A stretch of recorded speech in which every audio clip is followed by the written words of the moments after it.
അസ്സലാമു അലൈക്കും വറഹ്മത്തുള്ളാഹി. ബഷീർ ഉസ്താദ്, ഒരു സംശയം. നമ്മുടെ ചെറിയ കുട്ടികളുടെ മയ്യത്ത് കുളിപ്പിക്കുമ്പോൾ, അവരെ കഫൻ ചെയ്യുമ്പോൾ പ്രത്യേകമായി എന്തെങ്കിലും അവർക്ക് ചെയ്യേണ്ടതുണ്ടോ? മാർക്കം കഴിക്കാത്ത ചെറിയ കുട്ടിയാണെങ്കിൽ അവരെ മയ്യത്ത് കുളിപ്പിക്കുമ്പോഴോ കഫൻ ചെയ്യുമ്പോഴോ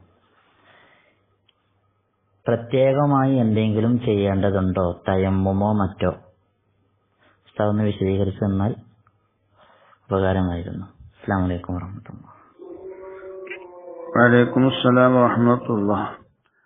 ചേലാക്രമം ചെയ്യപ്പെടാത്ത ഒരു വ്യക്തി അവയുടെ ആ ഉൽഫയുടെ താഴ്ഭാഗത്തുള്ള ഭാഗം കഴുകൽ പ്രയാസകരമായി കഴിഞ്ഞാൽ അതിനു വേണ്ടി തയമ്മം ചെയ്യൽ നിർബന്ധമാണ്. അതിന്റെ താഴ്ഭാഗത്ത് നജസ് ഉണ്ടെങ്കിൽ പോലും അത് നീക്കം ചെയ്യാൻ പ്രയാസകരമാകുമ്പോൾ തയമ്മം ചെയ്താൽ സഹിഹാകും. തയമ്മം ചെയ്യണം, അത് നിർബന്ധമാണ്. അങ്ങനെ നിസ്കരിക്കുകയും ചെയ്യണം.